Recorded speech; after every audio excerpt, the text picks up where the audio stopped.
E aí, doutores, sejam bem-vindos ao meu canal. Eu sou Danilo Cidrão e esse é o Memórias da Medicina.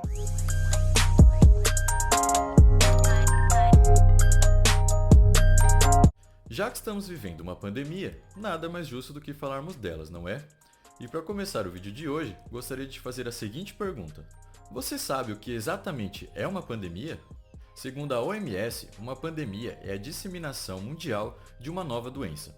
O termo é utilizado quando um grande surto que afeta uma região se espalha por diferentes continentes, com uma transmissão sustentada de pessoa para pessoa.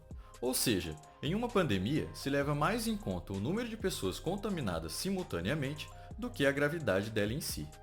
E para começar, em quinto lugar, temos a gripe suína, mais conhecida como H1N1. O vírus H1N1, causador da chamada gripe suína, foi a primeira a gerar uma pandemia no século XXI. O vírus, que surgiu no México em 2009 e que iniciou através dos porcos, se espalhou rapidamente pelo mundo. No Brasil, o primeiro caso foi confirmado em maio daquele ano, e um mês depois, mais de 600 pessoas já estavam infectadas no país, de acordo com o Ministério da Saúde. O contágio acontecia a partir de gotículas respiratórias no ar ou em uma superfície contaminada. Seus sintomas são os mesmos de uma gripe comum, que são febre, tosse, dor de garganta, calafrio e dor no corpo. A doença matou cerca de 16 mil pessoas. Em quarto lugar, temos a varíola. Se você acha que a Covid-19 está demorando a passar, a varíola atormentou a humanidade por mais de 3.000 anos, onde inclusive o famoso faraó egípcio Ramsés foi contaminado. O vírus era transmitido de pessoa para pessoa, por meio das vias respiratórias. Os sintomas eram febre, seguido de erupções na garganta, boca e rosto.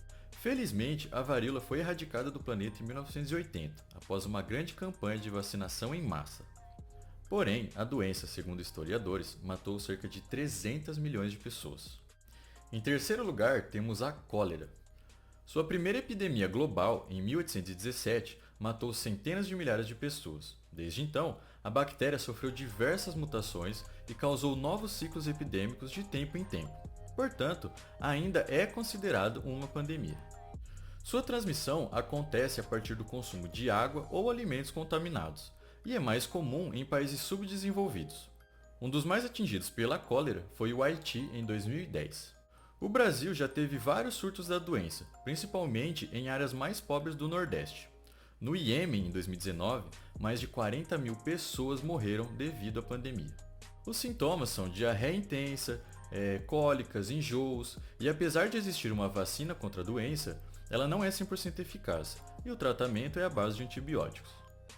Em segundo lugar, temos a gripe espanhola. Uma das mais mortais, a gripe espanhola matou mais de um quarto da população mundial, onde até então o presidente do Brasil, Rodrigues Alves, morreu da doença em 1919. O vírus veio da Europa, a bordo do navio Demerara. O transatlântico desembarcou passageiros infectados em Recife, Salvador e Rio de Janeiro. Os sintomas da doença eram muito parecidos com o do atual coronavírus e não existia cura. Porém, o brasileiro, que sempre arruma suas peripécias, tentou criar um medicamento que ajudasse a combater a doença, onde em São Paulo a população foi atrás de um remédio caseiro feito com cachaça, limão e mel, onde, de acordo com o Instituto Brasileiro da Cachaça, foi dessa receita supostamente terapêutica que nasceu então a famosa caipirinha. Entretanto, a receita, é claro, não adiantou muito, e acredita-se que 40 a 50 milhões de pessoas tenham morrido da doença. E em primeiro lugar, temos a peste bubônica, mais conhecida como a peste negra. A peste bubônica era causada por uma bactéria e podia se disseminar pelo contato com pulgas e roedores infectados. Seus sintomas incluíam inchaço dos glândulos linfáticos na virilha, axila ou no pescoço, que deixavam as regiões com uma coloração negra, dando assim o nome da enfermidade. Outros sinais eram febre, calafrios, dores de cabeça, fadiga e também dores musculares. A doença, que assolou a Europa no século XIV, matou entre 75 e 200 milhões de pessoas na antiga Eurásia. No total, a praga pode ter reduzido a população de 450 para 350 milhões de habitantes. Atualmente, vivemos a Covid-19, onde, mesmo tendo aprendido e evoluído com as pandemias anteriores, já alcançou mais de 123 milhões de pessoas e já matou mais de 2,5 milhões.